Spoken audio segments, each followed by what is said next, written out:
I still remember the sound of her laugh that night, sharp, careless, almost proud. Cut through me like glass. She stood in our kitchen, arms crossed, her expression defiant. "You're being dramatic, Adam," she said, rolling her eyes. "Just because I cheated doesn't mean I have to leave. People work through things." Her words hung there, venom disguised as reason. I stared at her, searching her face for even a flicker of remorse. There was none. Just the same cool detachment I'd seen growing for months. Little moments of distance, half-truths, phone calls she took in the hallway. But hearing her say it out loud, that was something else entirely. I'd found out 2 nights before. It wasn't a cliché lipstick on the collar moment. No, it was quieter, crueler.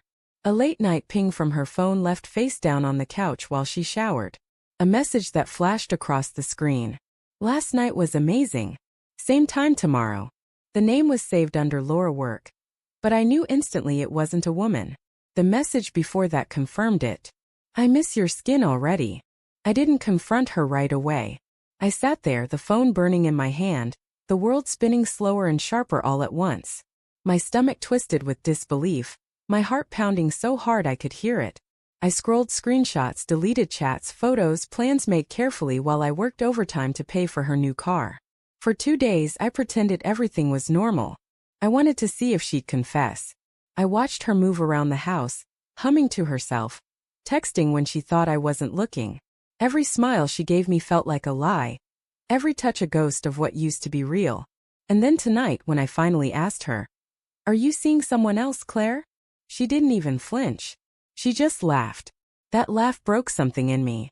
We'd been married 8 years. Met in college, both broke, both stubborn. We built everything from nothing. Late-night ramen, thrift store furniture. Dreams that once overlapped. When I got my first real job, she was the one who believed in me. Somewhere along the way we stopped being us. She said I worked too much. I said she stopped caring. We drifted, like 2 people rowing in opposite directions but pretending we were still in the same boat.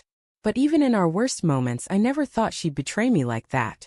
"You think I should pack up and go because of one mistake?" she said, setting her glass down with a loud clink. "I've seen couples survive worse, Adam. Grow up." "One mistake," I repeated. "You've been seeing him for months." Her face tightened. For the first time she realized I knew more than I should. "You went through my phone?" she snapped.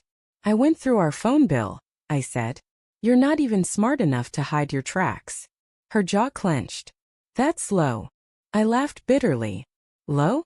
You slept with another man, Claire. You lied to me every day, and you think I crossed a line." She looked away then, her voice quieter but colder. "You make it sound like I planned to hurt you. Just happened. I needed something you stopped giving me." There it was, the final knife. Not just the betrayal but the blame.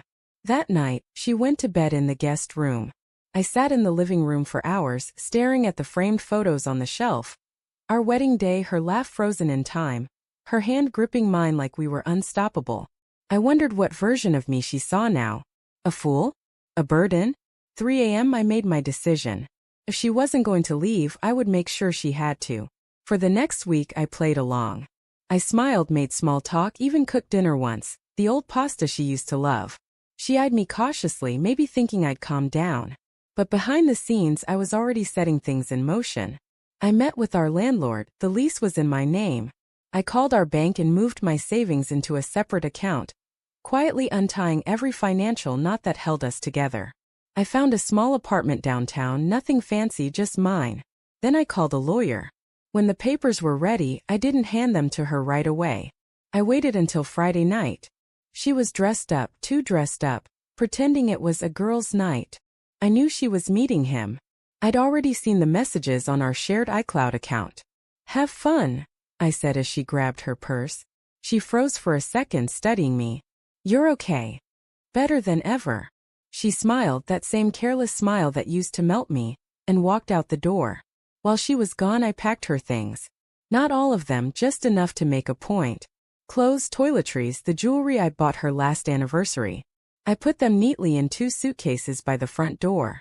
On top, I placed the divorce papers and a note. "You were right. People do work through things. But not this. The locks will be changed by morning." Then I turned off the lights and waited. It was after midnight when she came home. The sound of her heels echoed across the floor. Then silence, the kind that vibrates with realization. Adam, she called softly. In here, I said from the couch. She stepped into the living room, her face pale when she saw the suitcases. The papers. What is this? You said you didn't have to leave, I said, standing. But I do. And I'm not coming back. Her mouth opened, then closed again. You're overreacting. We can fix this. Fix what? The months you spent lying to me? The man you just came back from seeing? Tears welled in her eyes, maybe guilt, maybe panic. It wasn't like that. Stop. My voice cracked. You don't get to rewrite this. She looked at the note, her lip trembling. You're really doing this? I already did. She stared at me for a long moment, as if trying to summon the man who used to forgive her, who used to make everything okay. But that man was gone. Fine, she whispered finally. You'll regret this. Maybe she meant it as a threat. Maybe she believed I'd miss her so much I'd crawl back. But as I watched her drag those suitcases out the door, I felt something I hadn't felt in months: peace. The next morning the house was quiet. Empty but not hollow. I brewed coffee and sat by the window, watching the sunlight creep across the floorboards. Felt strange, the freedom, the ache, the finality. I checked my phone once, expecting maybe a message from her. There was one. You're heartless. I didn't reply. Instead, I opened a new message, one I'd been too afraid to send for years, to my sister, whom I'd pushed away after Mom's funeral because Claire said she didn't like her energy. Hey, I know it's been a while. I could use some family tonight. She replied instantly. You always have us. Come by. And for the first time in a long time I smiled. Sometimes betrayal doesn't shatter you. It reveals what you've been blind to. I'd spent years thinking love was about endurance, about holding on no matter what. But that night, watching Claire walk away, I realized love also means knowing when to let go. She mocked me for not being strong enough to stay. But walking away, quietly, deliberately, without rage, that was the strongest thing I'd ever done.